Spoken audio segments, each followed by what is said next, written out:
Hey there, my name is Sudipta and welcome to my channel. We recently wrapped up an epic 15-day road trip through 4 Eastern European countries. We started in Austria, covered Hungary, Croatia and Slovenia. And we just didn't stick to the usual capital cities, but we also explored the charming countrysides through some epic routes. So if you too are planning to cover these countries, then stick around, because in this video I'll be telling you about everything that you need to know to plan your epic adventure. In this video, I'll cover 3 different itineraries. One that you can follow if you're planning a road trip. Second, if you're using public transport. And third, if you want to extend to cover more neighboring countries. I will also tell you about the visa requirements, the flights, accommodation options, the budget, the essential apps. Indian travelers traveling to any European country requires a Schengen visa, type C tourist visa. You apply them through VFS Global. At the country where you'd be spending the maximum number of days, and if the length of stay is equal in each of the country, then apply at the country where you'll be entering first. When you calculate the length of stay, go by the number of nights or as per your hotel bookings. Suppose you're spending the entire day in Vienna and reaching Budapest after midnight, that particular day will be counted towards Hungary and not in Austria. So be careful when you do the calculation. And second is that be extra cautious when you're applying through Slovenia, because the embassy asks you for non-refundable accommodation confirmation, but usually other countries accept the refundable ones as well. So if later your plans change, the entire amount will be a loss. The visa application process is not as complicated as it looks. You can do it by yourself even the first time you're traveling to Europe. The ideal months would be late April to June and September to October. Due to the recent trend of heat waves, I won't recommend you to travel in the peak summer months of end of June to August, because the infrastructures do not support such hot weather and you might find yourself in an uncomfortable position. We traveled in end of April and it was the perfect weather. You need not carry too much winter clothes because in the daytime you'll be walking and exploring, and at night you'll be back to your accommodation, or if you're clubbing or at a restaurant, the inside temperature will be controlled. So no need to compromise on your cute outfits. Round trip from a city is usually cheaper, so plan your itinerary in a circular loop. Also, you can set price alerts in Skyscanner and Google Flights, so do track the prices and book when it's the lowest. We booked our flights with Lufthansa Airlines from Bangalore to Vienna and back. It was a 9.5-hour journey with a layover in Munich. We started on a day and came back on a weekend. The entire flight cost was 1 lakh rupees for the two of us. However, if you're okay with longer duration flights with one or more stopovers, then you can get much better deals. First, I'll be sharing you the itinerary which you can follow if you're planning a road trip similar to us. So day 1 to 3 you spend in Austria, day 4 and 5 in Hungary, then day 6 again you come back to Austria, day 7 to 11, which is 5 days, you spend in Croatia, 2 days 12 and 13 in Slovenia, and then back to Austria in Vienna, where you stay the next 2 days 14 and 15. Now let me give you the day wise breakdown. Day 1, we landed in Vienna after a long flight from Bangalore, groggy but excited. picked up a rental car right at the airport and drove straight to a cozy Airbnb. Day 2, we hit the road early for the Salzkammergut region, Austria's Lake District. We passed by the majestic Melk Abbey, worth a quick stop, and then soaked in the beauty of Lake Tronsee, St. Gilgen, and the postcard perfect St. Wolfgangsee. We wrapped up the day wandering around Salzburg, charming old town. Day 3 was Hallstatt Day. This UNESCO gem was everything we imagined: misty mountains, glassy lake, and fairy tale vibes. After a slow stroll and 1,000 photos, we drove to Graz for the night. It was a quiet stop, but the city had its own understated charm. Day 4, we crossed into Hungary. The Lake Balaton region was a surprise favorite. Thermal waters at Lake Hévíz, wine tasting in Badacsony region, and the serene Tihany Peninsula. Ended the day with a lakeside walk along the Tagore Promenade in Balaton Fjord before settling into a stay in Budapest 11th district. Day 5 was all about Budapest sightseeing. From Buda Castle to the Parliament building, we covered the classics.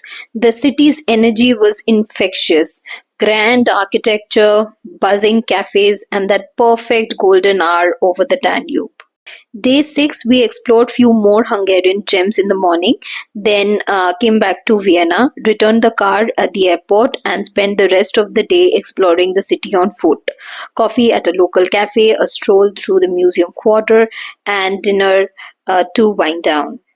Day 7 was a long travel day.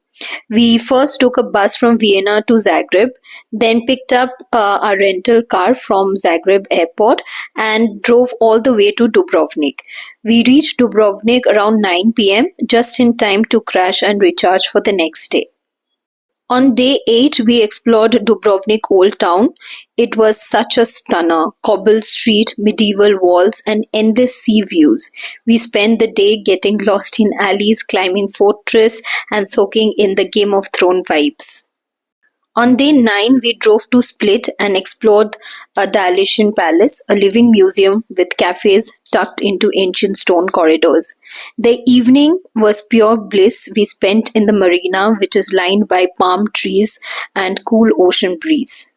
Day 10 was island hopping day. We took the 5-island tour from Split, with the Blue Cave stealing the show.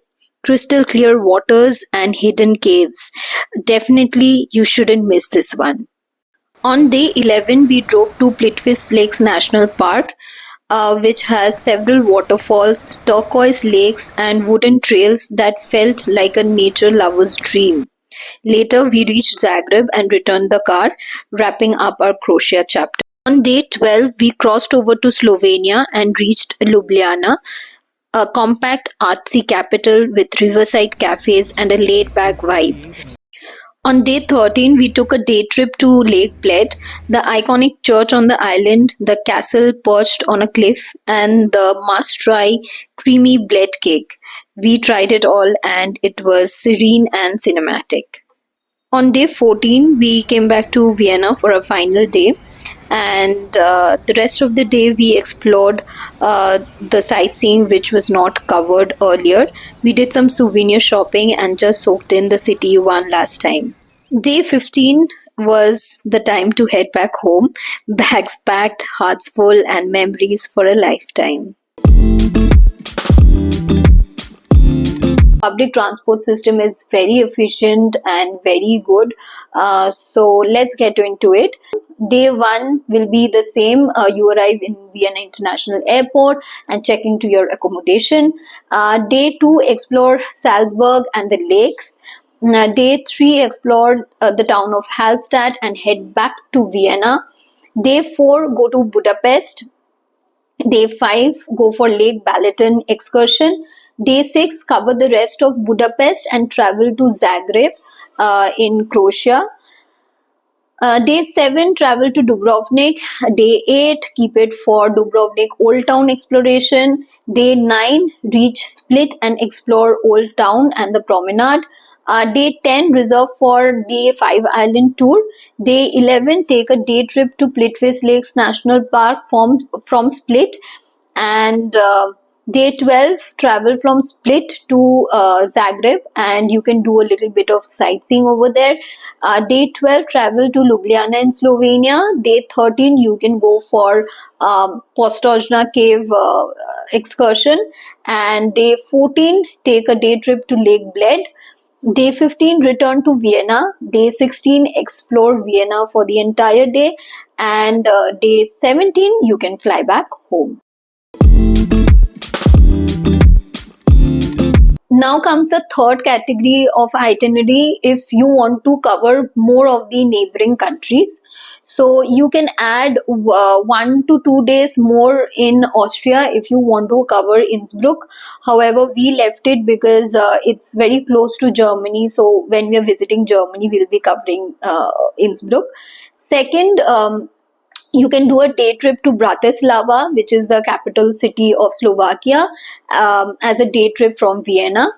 And you can cover two more countries from Dubrovnik as the base. One is Montenegro and another is Bosnia and Herzegovina. So you can add 2 more days to Dubrovnik to cover these countries.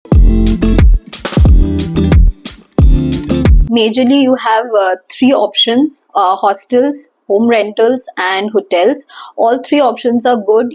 Hostels are super clean. You will get facilities like laundry, kitchen, workstation.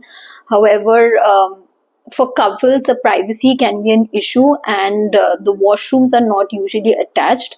However, if you're traveling solo or you're a social traveler, then hostels is a good option in budget, as well as you get prime location, so it reduces your commute time if you have to explore that city.